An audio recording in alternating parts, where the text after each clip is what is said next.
ভুল করে যদি কখনো নিজের ভাই নিজে কুরুল মারলাম ভাই। বলে না ডেকিশাল পলকাতায় নিয়ে আসা বড় শখ করি। বাপসাসরা অনেক জায়গায় মেয়ে ডেকেছিল আমার জন্য, শালা আমার পছন্দ হয়নি, কারণ আমার আবার পাতলা পিরিত ছিল। পাতলা পিরিত করি হইলে কেন বললাম আমি আমার সাথে বিয়ে করবা তুমি, ও রাজি হয়ে গেল। রাজি হবে না এটা কেন? ভালোবাসার আগে তো আমি ওর সাথে এমন এমন গল্প দিয়ে রেখে দিছি, আমার এই আছে সেই আছে তেনা চাই অমুক জায়গায় চাকরি করি। ও সেই ভেবি আমার সাথে প্রেম ভালোবাসা করলো। আমি মনে করলাম প্রেম ভালোবাসা পর্যন্ত ওই ঠিক আছে, হয়তো বিয়ের প্রস্তাব দিলে বিয়ে করবেন না।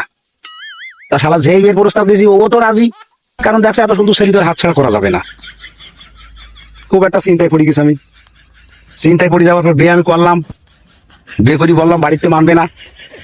তা ও আবার বললো বাড়িতে তুমি একা মানবে না কেন, চলো দেখছি। আমি তা বাড়ি আসবো না, ও তা শুনবে না, জোর করে ধরে আমাদের বাড়ি নিয়ে এসলো। বললো মানে মানুক না মানে না মানুক, গিয়ে দেখে আগে কি বলে। সেই ভেবে আমি আসলাম ওর সাথে। এসে দেখলাম বাড়ির লোক কেউ কিছু বললো না, সুন্দরভাবে মেনে নিলে। ওর বাড়ির লোকজন মানলো না, রাগ করে অভিমান করে থাকলো যে এই বেরিয়ে গেছে, মেনে নেবো না। আমি মনে মনে ভাবলাম শালা আমার বাড়িতে যদি এরকম একবার বলতো তাহলে আমি বেরিয়ে যেতাম, এবারে জন দেখাতাম, আমি মিস্ত্রি কাজ করে খাতাম, ও বুঝতেই পাইতো না। ও মা, সব কি আনন্দ বোর পেয়ে, আমার বোর পেয়ে কি আনন্দ, সবাই সুন্দর বউ সুন্দর মেয়ে। আমি তো টেনশনে বাঁচছি নি যে শালা আমি যে মাঠে কাজ করি খাই, এ কথা তোর সাথে বলা যাবে না। এইবার মার সাথে কি পিরিত, আমার মার সাথে বিরাট পিরিত। বৌমা একটা বৌমা, একটা ছেলের একটা বৌমা। আমার বউ বলছে কি ব্যাপার তুমি চাকরি বাকরি যাবা না?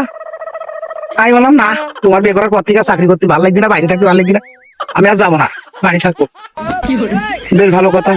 ও মা, ও ওপরে পরিষ্কার মনে যে কালো আমি বুঝতে পারিনি। সকাল হয়েছে, হওয়ার পরে প্যাকেটের মধ্যে ভাত পুরি দেওয়ার মতো যা কাজ করি আই। আমি বললাম কি কাজ করবো তুমি, আমার সাথে জুলুম করছো কেন?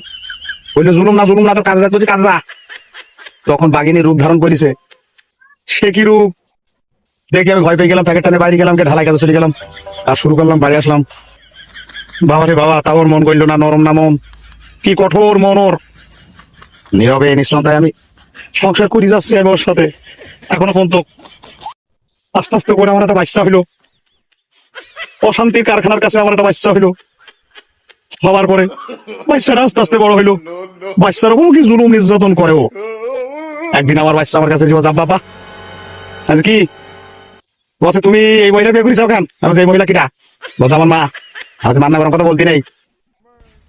বলছে কেন বলবো না, কথায় কথায় কথায় কথায় ধরি খালি কেলাই। আমি বাপরে তুই তো অশান্তি রয়েছি, তার ডবল অশান্তি আমি যদি কিছু বলতে যাই